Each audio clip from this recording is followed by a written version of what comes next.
Ryan Reynolds here from Mint Mobile. I'm proud to offer premium wireless for just $15 a month. And I'm proud that we have thousands of 5-star reviews from customers like Dan D. in New York, who writes, "I am satisfied customer. How can this only be $15? He wrote it in all caps. I needed you to feel it, like he feels it. I hope I did that justice, Dan. And I hope that you try Mint too at mintmobile.com/switch. Upfront payment of $45 for 3 months required. New subscribers only. Renew for 12 months to lock in savings. Additional taxes, fees, and restrictions apply. See mintmobile.com. Everyone knows that it doesn't truly feel like Valentine's without the flowers. So whatever you do, don't forget the flowers. Beat the Valentine's rush and order early at 1-800-Flowers.com. Right now, when you order early from 1-800-Flowers, you can get up to 40% off gorgeous bouquets and one-of-a-kind arrangements that are guaranteed to wow. Don't put this off. Delivery dates are limited. So get up to 40% off today at 1-800-Flowers.com/ACAST. That's 1-800-Flowers.com/ACAST. Hi guys, this is Tony here. Just before you're about to listen to the show that's released this week, I just want to give you a little bit of a warning that some of the themes over this week and next week's part 2 episode and in the future, I think I've got a little prologue for you to listen to in a few weeks' time, does cover off war themes and some not coarse language, but certainly some heavy themes. So if you've got anyone young listening to this and you're not sure about it, listen to it through first and then listen back and then let them listen. Hopefully, as I said, I've tried not to make it too dark, and I hope we haven't made too much levity of a heavy subject. I don't think we have.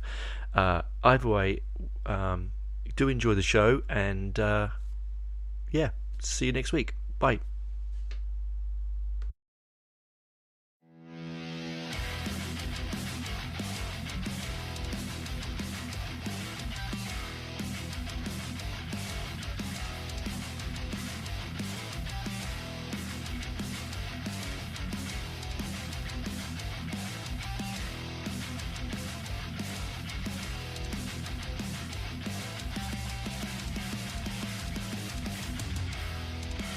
Hi guys, welcome to this week's episode of Heavy Metal Tones. It's a different recording room today, so if the sound sounds different, it's because I'm in my kitchen, as the recording studio upstairs is not ready yet for 2 people.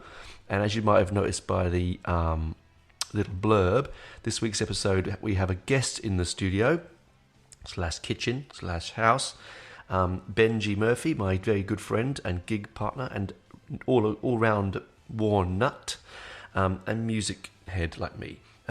It's a bit of we're going to do sort of a bit of an unusual one. We're going to do a sort of answer and call sort of type program where we'll both be talking about the music and but what Benji will be doing is bringing you track by track sort of historical insights into the songs, because Sabaton, or the band that we are talking about now, Sabaton, are a Swedish heavy metal band that formed in 1999.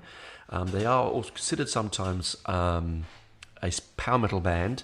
You might want to go back to one of my episodes way back in the past where I did one of the episodes was I think it was Coat of Arms. Thank you. I went completely old man blank.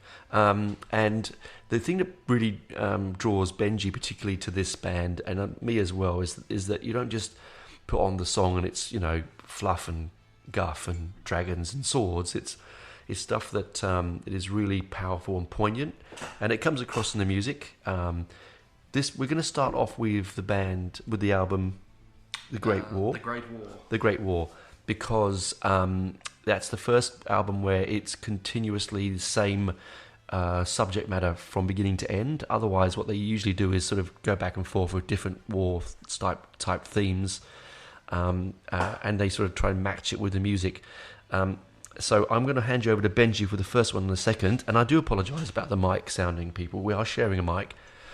He did bring a mic over. I did spend about an hour and a half trying to set it up. And my old laptop, I think, doesn't want to know. Anyway, I'll hand you over to Benji. And the first information is... Hey guys, this is Benji, reoccurring guest. Good to be here. Yeah, nice to have you back. Really good to have you here, man. Yeah. So today we're discussing The Great War by Sabaton. So it was released in 2019, and it is their 9th studio album. like Tony mentioned, deals exclusively with the Great War or the First World War. And let's get into it. Let's get into it. So what's the first track on the album? So the first track is The Future of Warfare, which is quite interesting. So it sort of deals with both the battles of Flers-Courcelette and the Second Battle of Villers-Bretonneux. Say that when you're drunk. So, let's just establish there will be a lot of French names that I will mispronounce. Let's just get used to that. And Polish and various other European names. So, so the Battle of Flers-Courcelette was part of the Battle of the Somme. It was... so the Battle of the Somme was started to sort of help relieve the French at Verdun. So if you don't know much about Verdun, we'll get to that. Good. I'm willing to learn here. Absolutely. This is going to be a learning podcast. And let me also say, any information that is incorrect is entirely my fault. I took all the historical notes, so that's my bad. I take them, but they'll be hysterical notes. That's exactly right.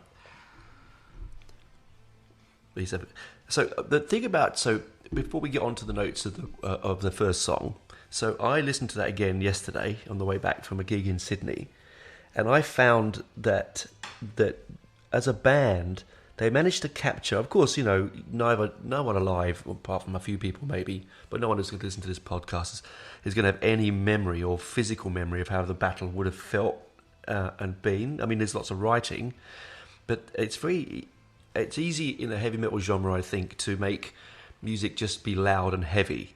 That doesn't always equate to it being in the trenches or the feel of war, right? So I think what Sabaton do really well is they do emote that sense of... Oh, my chair. They do emote that sense of despair, and I think of not death, it's the wrong word, but I think of... I don't know, maybe... what's the right word? How do you think they emote it? It's despair and anguish, maybe? A sense of bewilderment, because a lot of these kids turned up to go to war and no idea what was happening, right? Yeah, I mean, I suppose early on in the war, you've still got that sort of heroism and the romanticism of war. It's not until a little bit later that sort of gets crushed out of everyone everywhere. Sorry, I'll let you carry on. No, all good. So, so the first Battle of Flers-Courcelette was on the 15th of September 1916.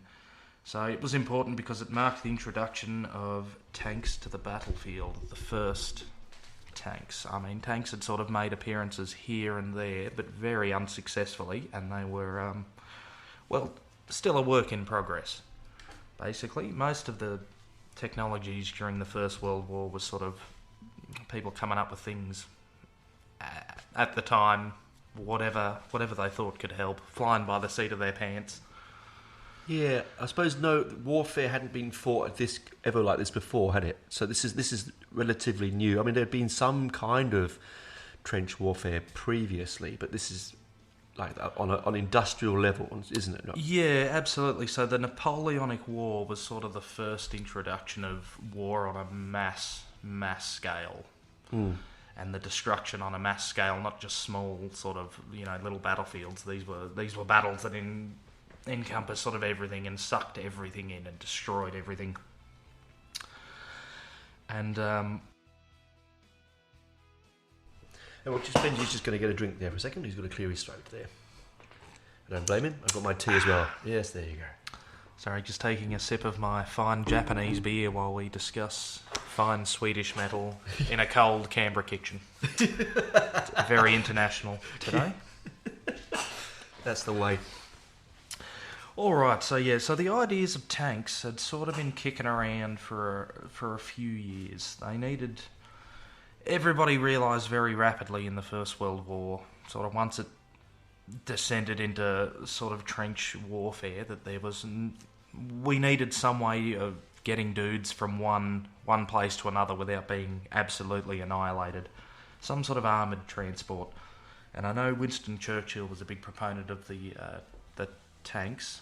or the land battleships as they were originally known, as he sort of put forth. Sorry, that was my squeaky chair. Squeaky chairs going on. And so, so Churchill was a big proponent, so they, being the First Lord of the Admiralty, he had a bit of pull in the First World War, so they, the first British tanks were sort of introduced around this time. And around this battle, around the Somme? Yeah, around this battle. So like I say, they'd been trialled a couple of times in a few previous battles to sort of hit and miss.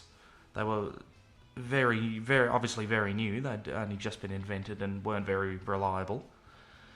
I mean, ultimately, they didn't have to be terribly reliable. You just had to sort of be able to get from point A to point B without being killed horribly. Were they also there? Were they there to breach the built in such a way they would breach the trenches, or was it just to get them from one trench to another? No, absolutely. If you have a look at the early Churchill Mark tanks, I's? the Mark I's, they are deliberately designed to be, and I mean these things are massive. I mean tanks today are huge, but the World War I tanks, they're basically giant armoured school buses.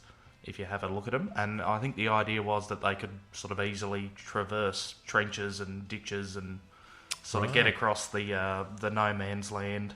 Yeah, with all sort of mines and stuff. Going off. With the mines and the shell holes everywhere, and just the moonscape that the artillery turned the countryside into. Yeah, because I find that again, listening to the music, you do get that feel. You can almost feel the shells going off. It's a very emotive piece of music, I think, for that particular track.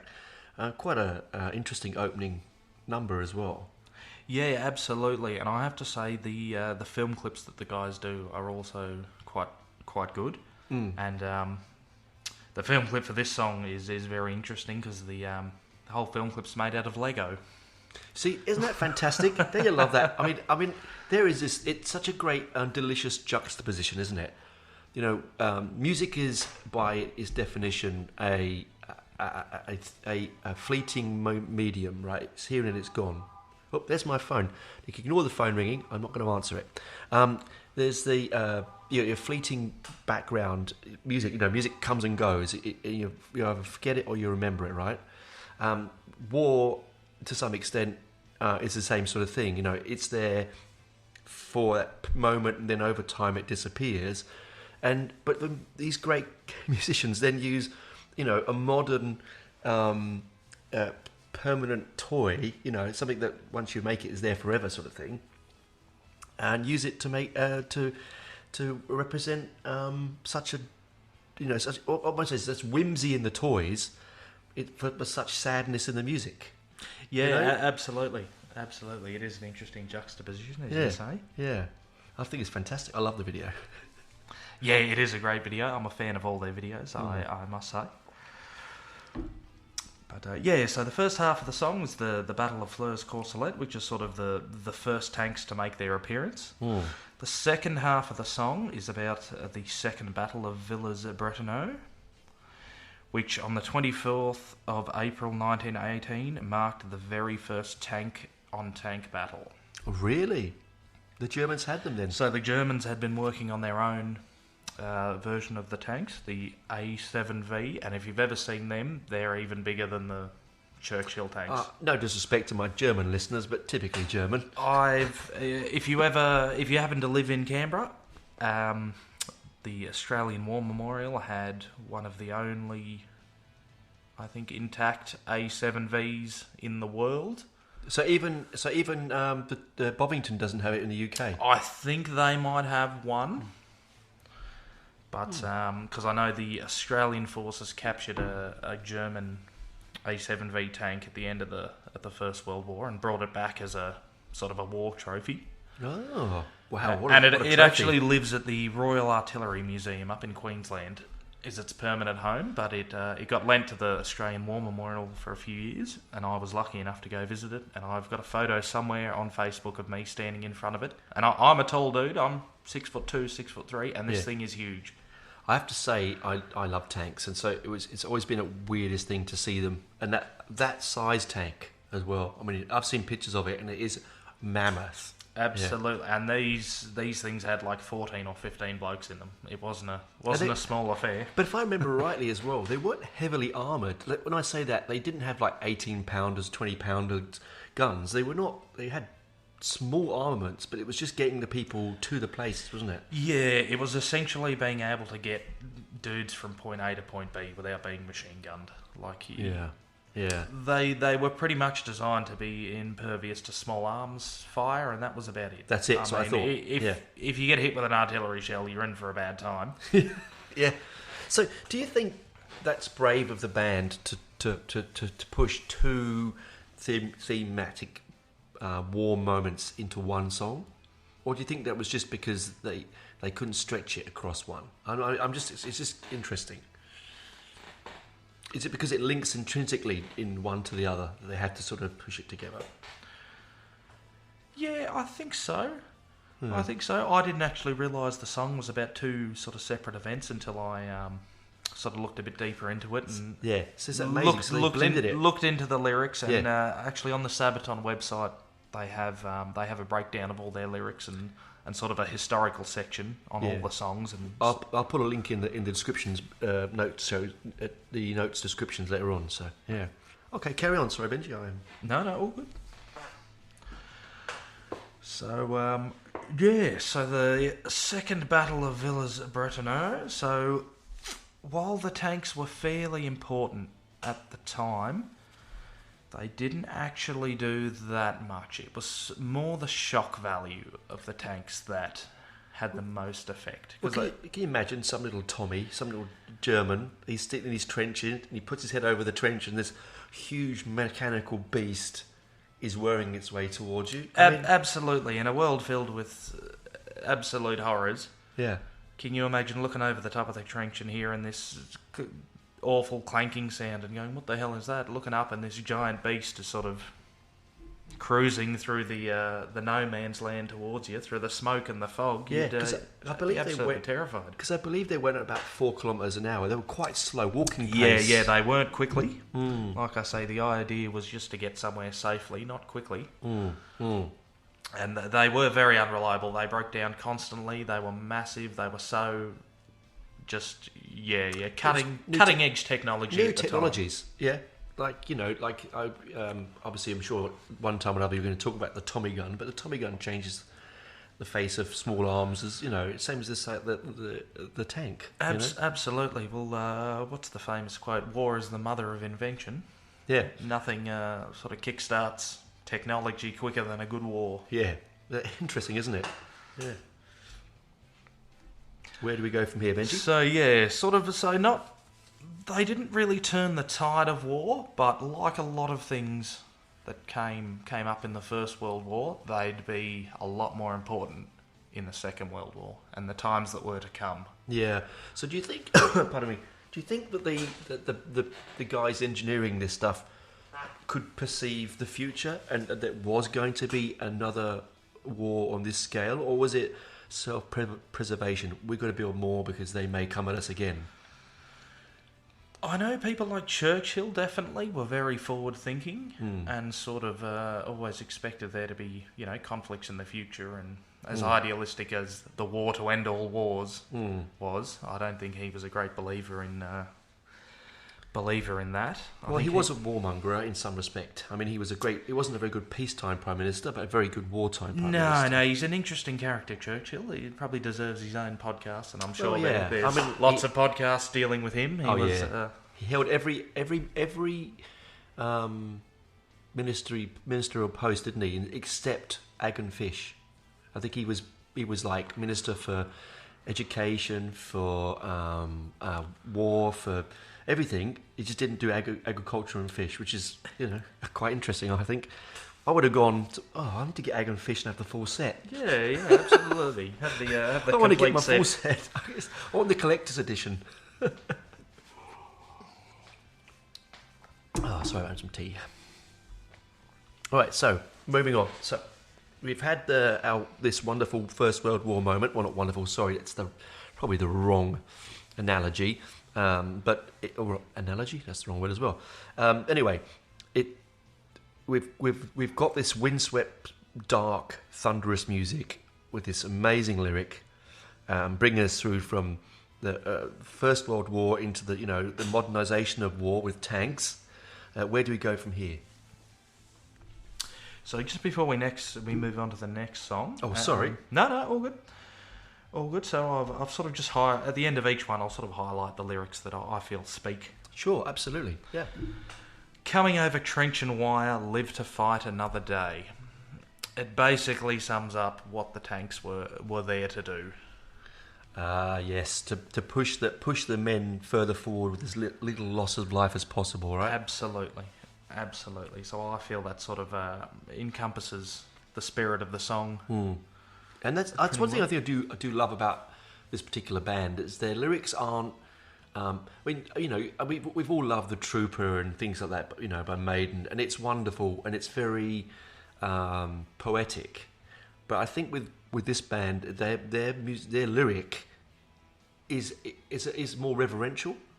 Do you think a bit more historically accurate? Would you say? Yeah, I'd say so. They are very into their sort of historical accuracy and being authentic, which is good. But on to the next one. Right. So what we're going to do? We're going to take a break for a moment. I'm going to get a nice fresh cup of tea. Benji's going to pour some more beer. I would drink a beer, but I've been on it all week in Sydney at some gigs, and I need to give my liver a rest. So. We'll see you on the other side, guys. Bye for now. Have you ever Googled your own name? Prepare for a shock because your personal info, including addresses and phone numbers, is all out there. It's all harvested by data brokers and sold legally. Aura is a personal digital security service that scans the internet for your sensitive information and provides a full suite of privacy-enhancing tools. For a limited time, Aura is offering listeners a 14-day free trial at aura.com/safety. That's AURA.com/safety to learn more and activate the 14-day trial period.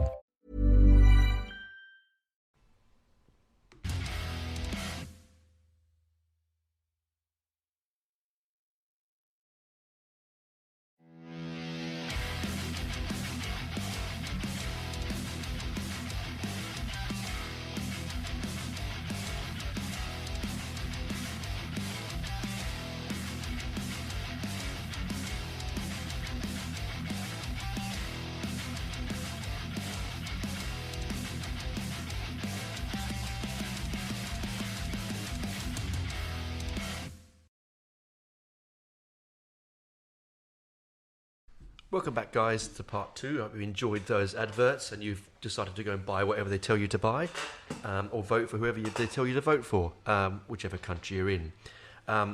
So the second part is about Lawrence of Arabia, El Lawrence, as he was called by the Arabs, El Lawrence. Obviously played by Peter O'Toole in the 50s or 60s movie. We've all seen that image. He's on the back of the camel with the white cloth across his face, and I have to say that this aspect of either the First World War or the Second World War has always been eluded me. I've never understood the desert warfare. My great uncle fought with Monty, who was loved and hated on equal portions, I believe, by the people that fought with him. Obviously, just Benji's going to have more information on that than me. Again, I think the music on this particular song has that relevance. It's quite windswept. It's quite Spartan in some areas, and I think that sort of comes across in the lyric and the content of the song. But I will pass you on to Benji on to the next part. Yeah. So the next track is the 7 Pillars of Wisdom, obviously in reference to the 7 Pillars of Islam. But so T.E. Lawrence of Arabia, as you probably know him. Mm-hmm. So in 1916, the Ottoman Empire, which had stood for 1,000 years, maybe a little bit longer, had finally sort of collapsed in on itself. So it had been known as a long time as the sick man of Europe, as the dying empire that was on its way out. And sort of And it wasn't a sort of a slow descent. As soon as the World War One started, it sort of just imploded on itself. Yeah, isn't it like Suleiman the Great or something? Or something? Well, this is where we get the sort of the first Arab Spring and all these countries that had been part of this great empire for thousands of years looking around going, well, hang on a minute, if people in Europe can declare freedom and be liberated, why can't we be our own sort of thing? And so this is, again, this is where oil comes into it. Ah, the filthy black oil. Yeah. Because as the technologies evolve in the First World War, we've got tanks, we've got battleships, we've got, we're sort of moving from the age of sail to the age of steam, coal, oil-powered things, and everybody's gone, oh, hang on a minute, the Middle East has a lot of oil. They don't seem to be doing anything with it. Maybe they'd like to sell it to us, or give it to us. And so, so Thomas Edward Lawrence was sort of sent over to, it wasn't Saudi Arabia at the time. Just the Middle East. It was just the Middle East. The Saud clan happened to be sort of the most powerful, the most with it. They had all their stuff together. And that's where the Saudis come from, is it? That's where that's where Saudi Arabia comes from, and the Saudi family comes from today. So, so Lawrence of Arabia was sort of sent over there to... he was sent over there to promise the Middle East a lot of stuff. And I mean, this wasn't unique to... I shouldn't say England, Britain. Basically, all of the powers, Central Powers and the Entente, which are the good guys, Central Powers are the bad guys in the First World War. Basically, everybody promised whatever they could to anyone to come and join their side. So you had a million different promises, which are obviously never going to be sort of honoured. Yeah. Because everyone was promising whatever they could to everyone just to get allies in the war. And one of the major ones was that Britain sort of assured the Middle East that after the war, there won't be any colonialism, you won't be ruled by Britain. If you come in and join us and help us, we'll take care of you after the war. Big call. Big call. So under sort of that guise, Lawrence of Arabia was sent over there to sort of rally the tribes as best he could into guerrilla fighters. They were never going to be, proper soldiers. They were basically just, do what you can. Harass, blow up, whatever you can, kidnap people. And would that be because of the environment they're fighting in? I mean, it's like in Vietnam, in the 70s, the Americans and the people fighting with them had never fought in an environment quite like the same. Would it be the same with this? I mean, surely before then, the British had been... Because the expeditionary forces would have been there before. I can't imagine they wouldn't have known how to fight desert warfare. Or was it very, very new? I think it was very, very new to the people of the Middle East. Like, obviously, they, everywhere's had conflicts and wars, and I'm sure the Middle East is no different. They'd probably fought with their neighbours and their, opposite tribes down across the river for hundreds of thousands of years. Because General Gordon before was fighting the Mad Mahdi, right? I don't know if that's not Saudi Arabia though, is it? It's around the Middle East though, isn't it? Battle of Omdurman. Somewhere around there, yeah. I'm not intimately familiar with the Middle East, so forgive us for... Sorry, I was just entered my mind from a bit of schoolboy knowledge. So carry on. But yeah, so obviously, like the British professional army had obviously were sort of... they were professionals, so they were quite experienced fighting land, sea, desert, everywhere. And am I right thinking that one of the only professional armies in the world at the time? I don't think there was many, were there?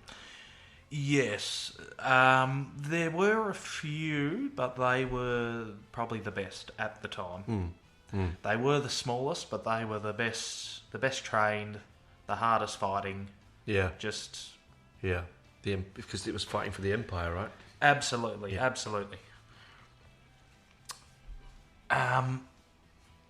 Sorry, I got him. He had notes. He's got notes, people. He's using his great pad, and I lost chat. my train of thought after that. And while he's looking at those, we'll talk about some music. All I about can the think music. of is the Mad Marty now. Sorry. Do you know he had a brother? Another Mad Marty, but he wasn't as mad. Oh, No. So I'm gonna have to go home and Google that now. The Mad Marty. the Mad Marty, yes, he did. He was playing General Gordon, in the Battle of Omdurman. Anyway. The only reason I know that, actually, guys, is because I watched a lot of Dad's Army, and Jonesy fought at the Battle of Omdurman and mentions the Mad Marty. So I'm not intelligent. I've just watched a lot of shit TV. I shouldn't say I love Dad's Army. It's not shit pod. God forbid. No, it's fantastic. Anyway, so musically, while he's getting his head around the notes, this is a music podcast, but it's also this history one. This one as well. I think that if you're going to look for a band that's going to enthrall you and entice you and keep you on your toes as much as, say, Maiden might do, and I think they're one of the ones that do that the best, I think Sabaton, or Sabaton, I can't pronounce it incorrectly, sorry guys.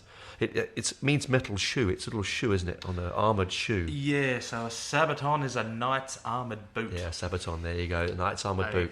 The pointy boot. A pointy boot, the one to kick you in the nuts, you know about it. So... Anyway, or up the arse, whatever you want to choose.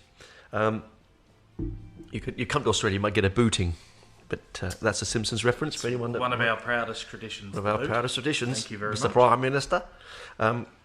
So, as I said, if you're looking for music that's something that's going to enthrall you musically and really hold you to the lyric, and I think that their music really does. Staple itself. It sort of super glues itself to the lyric in such a way that you couldn't separate them. It just would one without the other, particularly on this particular band. That's why they could never do real instrumentals. I mean, I think it's the words. Whoever writes the lyrics, and again, Benji would know more about the lyrics than me, but he's being such a big fan. But it clearly. I said they write it with reverence, and you can see what Benji's getting out of this. I mean, all this information he's got from his songs, he's got by just searching, and I think that's what this band wants you to do. It's so that you research it and read about it, and it doesn't. We're not glorifying. I just want to put that out there. None of us, Benji and I, are not glorifying war. This isn't, we're not kids in a park with cap guns, right? It is a reverential thing. I think it's about remembering and learning, I think, a lot of the time. But anyway, over to Benji. He's got his notes back now, and we'll carry on. Yeah, absolutely. Learning is the key. A lot of the songs, if I'm not intimately familiar with the subject matter, I'll listen to it and go, hey, that was really interesting. I'm going to go look that up on Wikipedia or Google it or whatever. Look deeper into the subject matter, and I think that's fantastic. I think that's what the band wants you to do. I think it does, and I think that's their strength. I think that is because there's a lot of metal out there. Did you know that, guys? There's infinite amounts of music, and sometimes bands will get lost in the wash. And I think bands like Sabaton will not, because they have that slightly difference to them. Anyway, carry on. Yeah, absolutely. And all the boys themselves are all big history fans. There we go. You see, very, very deep into it. Not just, anybody can write a sort of an edgy song about the war or Nazis or this, that, and the other. It doesn't mean you're, no, it's your particular thing or that you're into. But yeah. Anyway, so Lawrence was quite successful. He managed to sort of rally all the Arab clans together, and under the promise of a free, united Middle East, which obviously didn't happen. So near the end of the war, so this is sort of where we get into the realpolitik, as it's called, of war, where it comes down to realistic politics. Yeah, so not just I'll give you this if you do that. The actual nitty gritty. Yeah, this is where it comes down to sort of the human element of politics. Sort of thing. And so France and Britain, unknown to Lawrence or the Middle East, actually signed what is known as the Sykes-Picot Agreement. Let me have a look. What's that? Where you written it? Picot. Picou. Picard, something. Apologise to all those French listeners Yes, out there. apologies, We French have destroyed listeners. your mother tongue. So basically, France and Britain signed an agreement, a secret treaty, that after the war, that the Middle East would be divided up between the two biggest colonial powers, obviously Britain and France, Yeah. which did not go down terribly well with the Middle East. No, I was basically lied to them, that's why.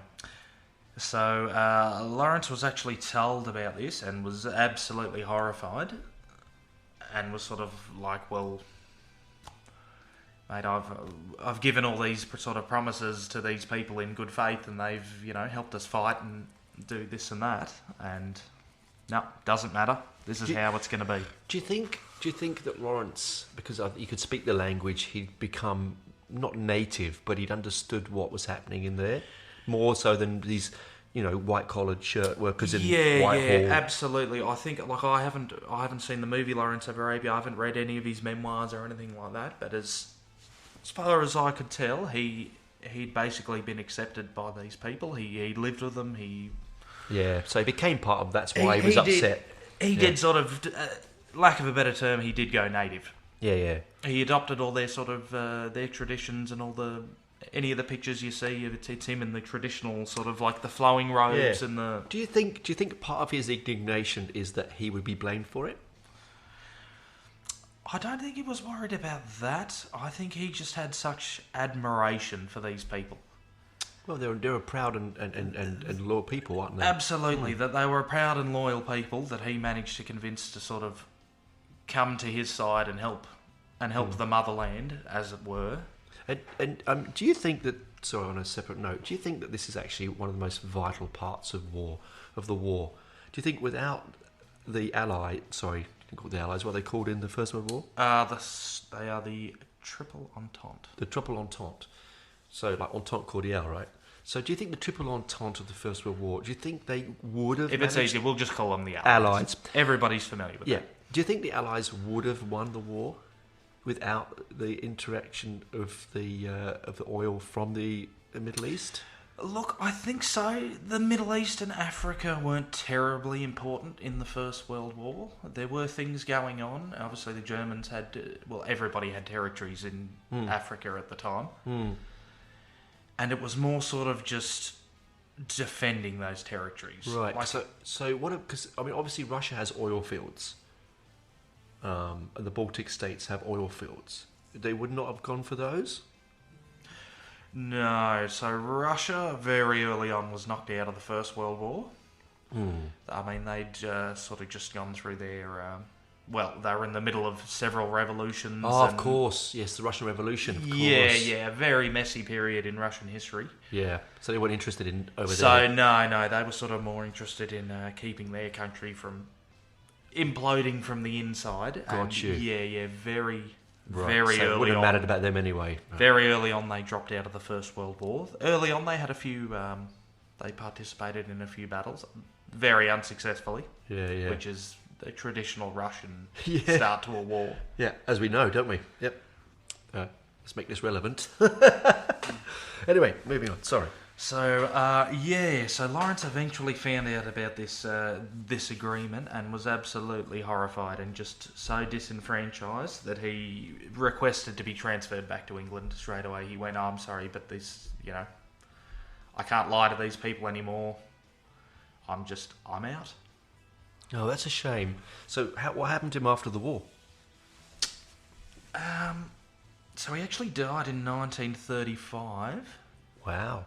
So he didn't really do much after the war. He was so disillusioned with England and sort of the British Empire and how everything was done. He sort of didn't get up to much. Right. After that, he sort of, quietly retired. It broke him.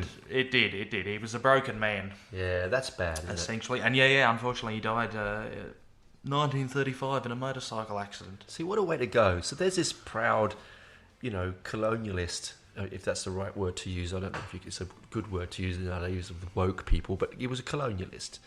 If he's clearly born before the turn of the century, right? So, his Victorian era man, his parents were Victorians, And so he would have grown up with this sort of sense of right and wrong, which the British had then. Even whether it was right or wrong, they had a sense of right and wrong. You know what I mean? They were pious, but they were in a good way sometimes. And I think that he would have seen that.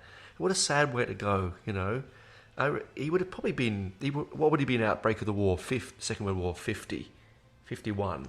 So he probably would have had some role in it somewhere. Absolutely, absolutely. I can see him being involved in the Second World War with particularly probably with Monty. Yeah. But especially his disillusionment, and with the sort of the breaking of the oath that England gave to. Yeah, it's funny, isn't it? Middle East. Like I say, the realpolitik, especially because England went to war with Germany because of the agreement that they had with Belgium. With Belgium, yeah. And they sort of they honoured. I think his argument was, okay, well we've honoured that piece of paper. Why not this piece of paper? Like, we promised them we'd defend them. Why are we lying to these people? Is it because they're not Europeans and they're... Yeah. We don't want to get into the any sort of racial No, but you element, can imagine the blood on the hands now that had the British done what they said they were going to do, and the French. Let's not say it's only. Oh, absolutely. Yeah. Had the French are just as much to blame. Oh yeah, if not more. No, I shouldn't. French listeners. If you think about it and you extrapolate backwards, would the case, had they honoured their role, would the world, and this is a big question here, this is a big question, would you think the peace in the Middle East... I know where you're going, you know what I'm saying? The world would be a very different place. Yes. A very, very different place. Yep. So a lot of the troubles in the Middle East and things, terrorism today, can be traced back to the First World War. Isn't that amazing, isn't it? All the way back to one person in an office in Whitehall going, nah, I think who cares about Johnny Arab?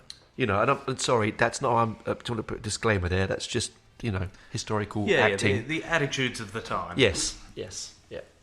But absolutely, the world we live in today would be very, very different. And I think this is why, that as a musical, as a concept for a song, it's really quite daring. I mean, I know there's a lot... I mean, war is infinite, and music is infinitely infinite, and you can make a lot out of it, but I wouldn't have chosen Lawrence of Arabia. Yeah, I wouldn't have even thought about it. It is an interesting choice of subject matter, but I suppose, like all of them, the more you look into them, the deeper you get it, and sort of the more it spreads out. And I think it makes, and this not be beat around the bush here. I mean, they're a great band musically. They're a great band, but they're not setting the world alight. They're not the greatest band on earth musically. Okay. They're just a good metal band, right? They make good music. But when you add this dimension to their bow, it becomes huge, big, really big. And I think that's really smart, clever, And they do look a bit like something from Eurovision. Let's be honest. Yeah, absolutely. I was very turned off for many years because I've been a fan of war history. Yeah. For many, many years, and I'd come across Sabaton a few times in the past and sort of just dismissed them, again with the power metal label. I know. I'm the same. Not a fan of the power metal. Yep, I'm the same. Yep. And the look, I'd see him and I'm like, it's a dude with a mohawk and they're all wearing camo pants. Oh, it's Action Man. Yeah, basically, it's a band of G.I. Joes. I'm like, nah, what a bunch of bell ends. Yeah. Not for me. Wasn't until I actually watched, this is a bit of a tangent. Yeah. It was... I don't think it's an official video. It's a sort of fan-made video that goes along to the song Ghost Division. Yeah, brilliant song. And it's basically a supercut of footage of the Third Reich invading France during the Blitzkrieg. And it just goes... Like, the images go so well with the lyrics and the music that I went, oh, hang on a minute, I've been looking at this all the wrong way. Like, I need to look at it from the historical sort of point of view, what these guys are trying to sell me, not what they look and all that bullshit. Yeah. See, so brilliant, isn't it? You sometimes close your eyes. Yeah, a deeper look. Exactly. Yep. Don't look at them. Close your eyes and listen to the song. Yep. But you'll be seeing him soon in Sydney. Absolutely. End There of you the go. year, cannot wait. I know. I'm hopefully going to get there. I've got to get the time off. That's the only thing. We people that have to work. I mean, Benji has to work, but he's more forthright than me. He'll just go. It doesn't really matter. I'm more disposable at work, so I can No, you're not. Never, never, never. take Anyway, more time off. Yeah, moving on. Sorry. Yes. So where do we go from Lawrence? So we've gone from the despair and the creation of technology at the birth of the First World War with tanks. Yeah. And then so we've gone to the Middle East where the oil for the tanks, which is a really good tangential moment. Where from here? So already it's a world war. We've gone Yes. from France to Arabia in the Middle East. So now we're talking about 82nd all the way. 82nd all the way. So the Americans are finally making an appearance. The Yanks are coming. The Yanks are coming, as my grandfather would sing to me as a kid. I do remember it. And the Yanks are coming. Look, it's very. Again, I don't want to alienate my American listeners because I've got a lot of them. But there is this sort of self-thought around, particularly amongst the British, let's be honest, that the Americans were always late to the war. Now, this is sadly not the truth. It's easy in hindsight to point fingers and say, shit, why were you 3 years into the war? We're already, this is happening for 3 years and you want to turn up. It's a lot, as Benji will go over in a moment, it's a lot more complicated than that. The world is a vast place with a lot of socio-economic differences and political differences, and it wasn't as easy as just going, our British cousins are fighting the Germans, just turn up. It's not as easy as that. So when we do, watch a comedy and they look over their shoulders and laugh at the fact that the Americans came late to the war. My father, my sainted father, he's 90 now. He'll tell you that they always say that the Americans won the war when it was the British. Well, in fact, that's not the truth, is it, to be honest? Because we didn't stand alone because we had an empire. So it wasn't just the English fighting everyone, even though they like to make it out the case. Anyway, I'm sure I've probably trodden Benji's toes there. I will handball it back over to him. The Yanks are coming. Here we go. Just mentioning that, there's what's the old joke that World War One's like a bar fight, No? and America turns up 5 minutes late and just starts punching people in the back of the head, while everyone else is actually fighting at the bar. America just rocks up and But anyway, moving on. So 82nd all the way. So like you were saying, so the Americans. So this is their first major war engagement. Obviously, the Americans had been involved in wars, the War of Independence against Britain. They'd had various sort of skirmishes, like the war against Mexico, Which is a very bloody war that's unforgotten absolutely greatly. not to downplay any of these terrible events, but sort of smaller scale compared to the rest of the world. Yeah, so the Americans had fought against the Mexicans, they'd fought against the Spanish, they'd fought in the Philippines, and that sort of stuff. Colonial wars. Small colonial wars, Yeah. absolutely. And sort of the First World War was their first big engagement on the main stage, with the big players, with Europe, continental Europe. Right. And America wanted absolutely nothing to do with Europe's wars ever.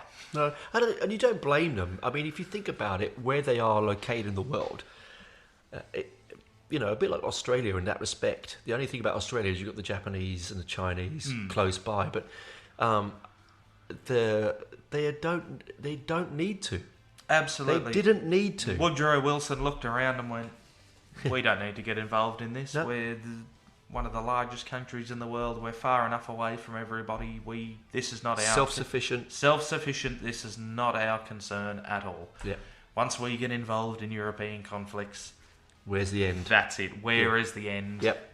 We don't want to be those people. Yeah. Which is ironic, considering who America is today. Yeah, of course. But that's a different podcast. That conversation. is a very different podcast.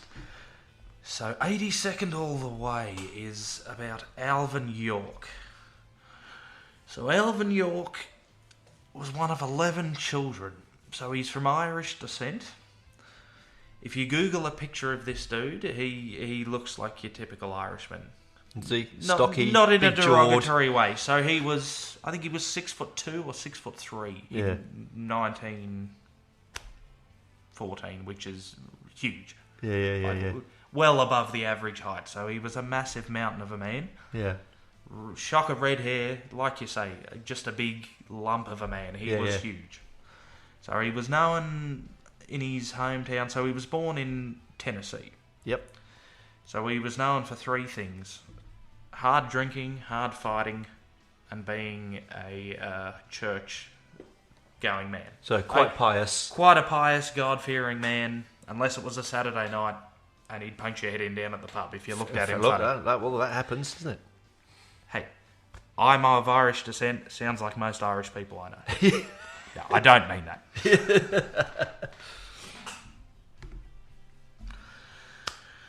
So, October 1918, we're in the Meuse-Argonne Offensive. America has joined the war. Right. This is one of their first engagements, is the Meuse-Argonne, which is an awful, terrible battle. Right. It's not one I've ever heard of, I'll tell you, actually.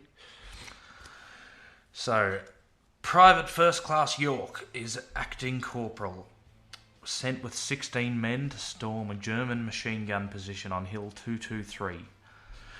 They worked their way behind the German lines, and after overrunning a headquarters unit and capturing a large group of German soldiers,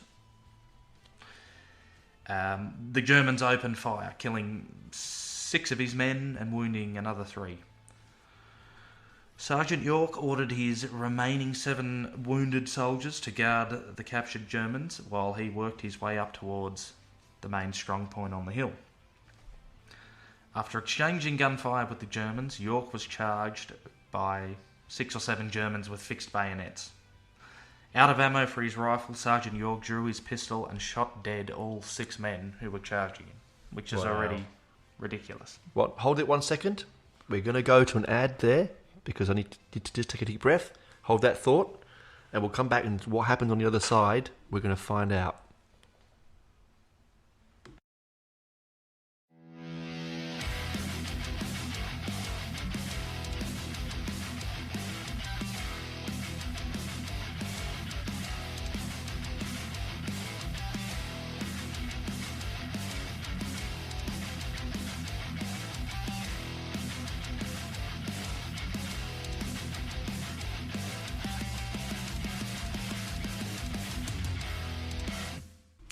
Welcome back, guys. This is part 3. Unusual for us. We have a part 3. It's because there's a lot of information to come across. Benji's got so much. He's so fascinating to talk to and such a great raconteur that I want to carry on listening. So what we're going to do, we've decided, we've been chatting during the drinks break, that we'll probably put this over a couple of episodes because there's so much to get in. So we'll finish this one up. And then hope when we finish recording another one, I'll put it aside and it will come out the following week. But over to Benji to carry on about this fantastic American. Like a good stout, there's a lot to chew on here. You lots of chewy. You got to savour it. You don't just smash down a stout. No. But anyway. So where were we? So Sergeant York drew his pistol and shot dead all 6 men. The German officer in charge then pulled his pistol, emptied it at Sergeant York and failed to hit him. Sorry. How you failed to hit this giant red-headed man rushing towards you, I don't know.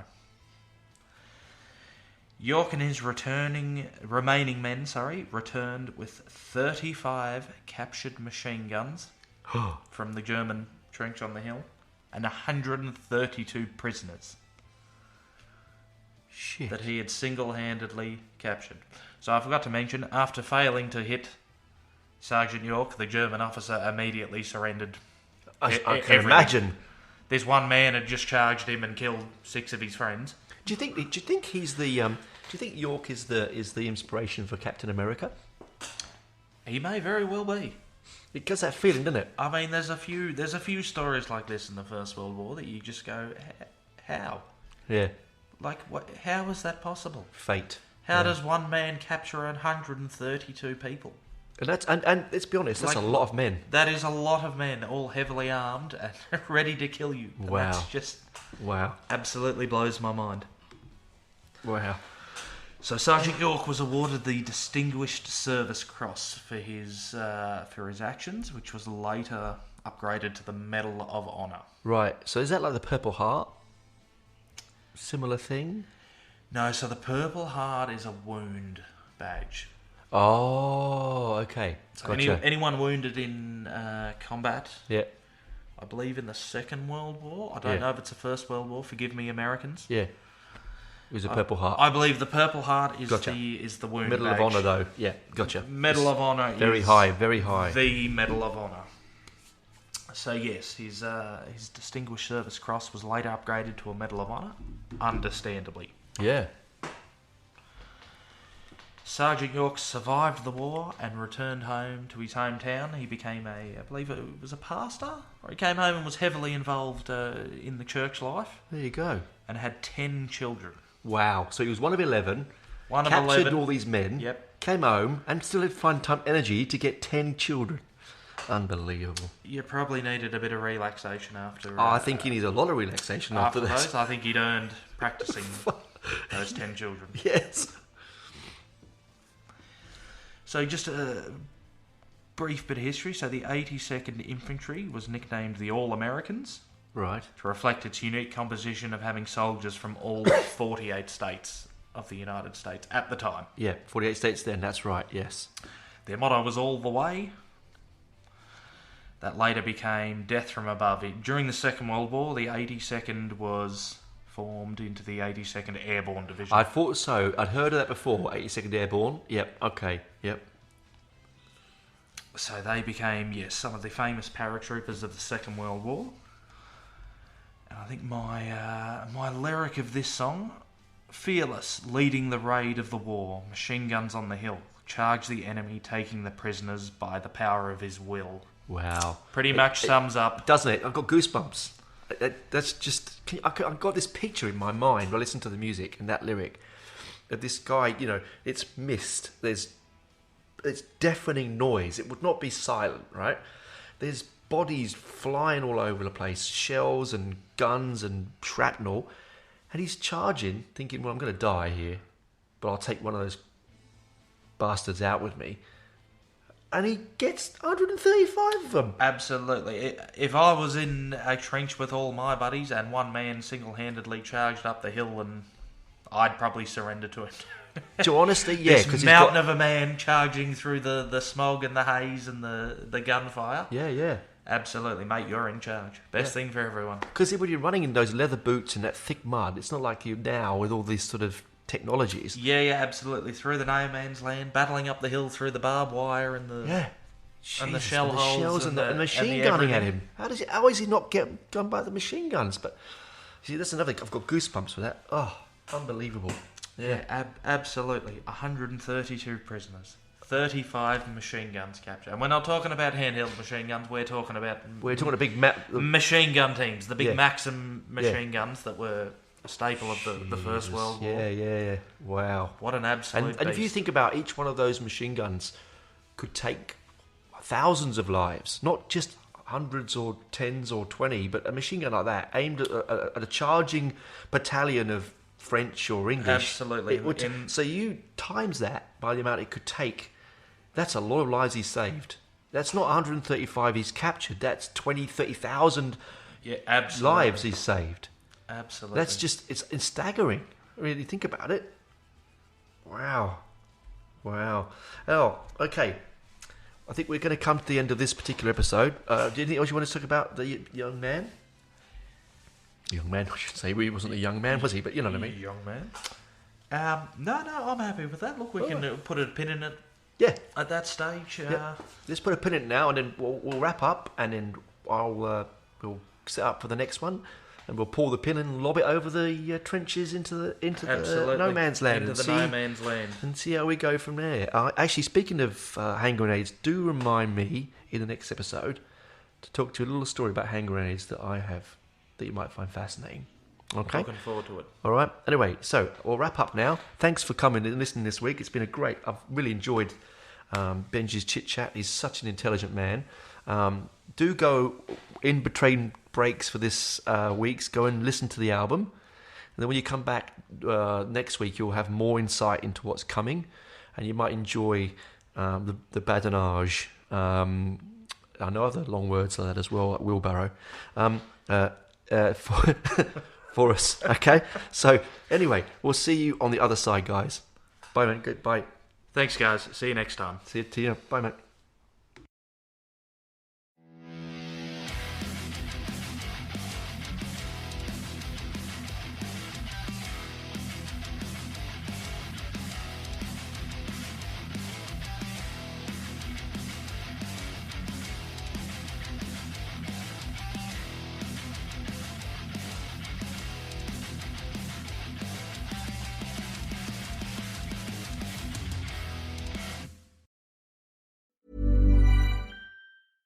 Hi, I'm Danny Pellegrino from the Everything Iconic podcast. And who doesn't love a classic burger from McDonald's? That's right. McDonald's classic burgers are hotter, juicier, and tastier than ever. The patties are cooked to juicy perfection. I love the cheese perfectly melted on top. I love the Big Mac that has a special sauce in every bite. I love the pillowy, soft, golden bun. So in the words of the Hamburglar, which I believe means grab McDonald's best burgers ever before Hamburglar does at a McDonald's near you.